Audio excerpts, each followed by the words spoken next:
মন্ত্রী হওয়ার চেয়ে আরেকটা দেশের 5 একর গোলামি করে মন্ত্রী হওয়ার চেয়ে শহীদ শরীফ ওসমান হাদি হয়ে ওই কবরে শুয়ে থাকা আরো শতগুণে ভালো।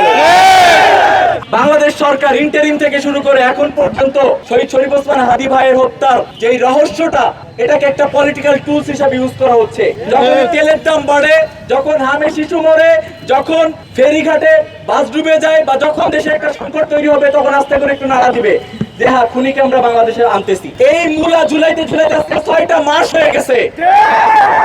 আমরা যখন প্রথম শাহবাগে আন্দোলনের নামি, আমরা যখন হাদি চত্বরে আমরা আন্দোলন চলতেছে, তখন কি বলা হয়? তখন বলা হয় আমরা নির্বাচন বানচালের ষড়যন্ত্র করতেছি।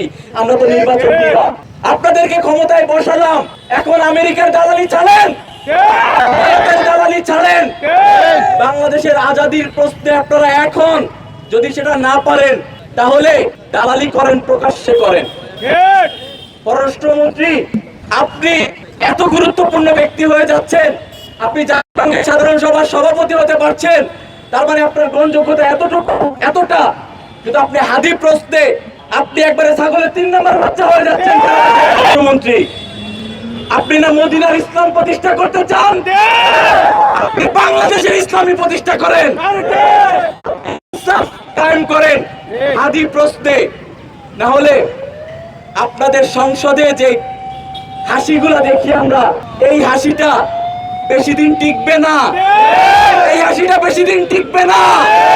শহীদ শরীফ ওসমান হাদির আদর্শ, নৈতিকতা, ওসমান হাদির রাজনীতি মতাদর্শ আমাদের মায়েদের অন্তরে, মায়েদের আত্মার ভিতর পৌঁছে গেছে।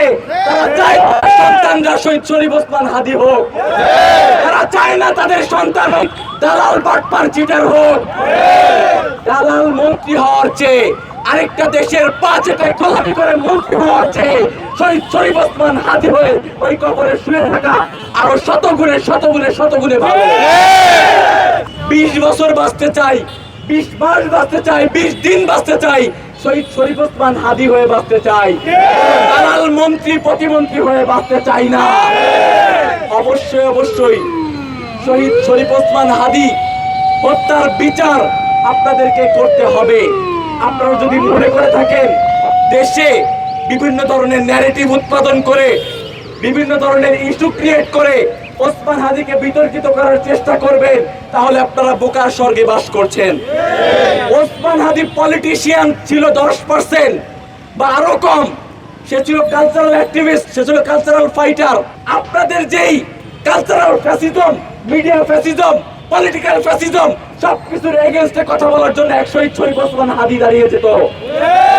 এই ওসমান হাদির প্রশ্নে আমাদের যত কালচারাল অ্যাক্টিভিস্ট আছে, যত পলিটিক্যাল অ্যাক্টিভিস্ট আছে, আমি সকলকে আহ্বান জানাবো, দল মত মতাদর্শ নির্বিশেষে শহীদ শরীফ ওসমান হাদির প্রশ্নে, বাংলাদেশের আজাদির প্রশ্নে সবাই আরো একবার যদি রাজপথে নামার দরকার হয়, আপনারা অবশ্যই রাজপথে নামবেন ইনশাআল্লাহ।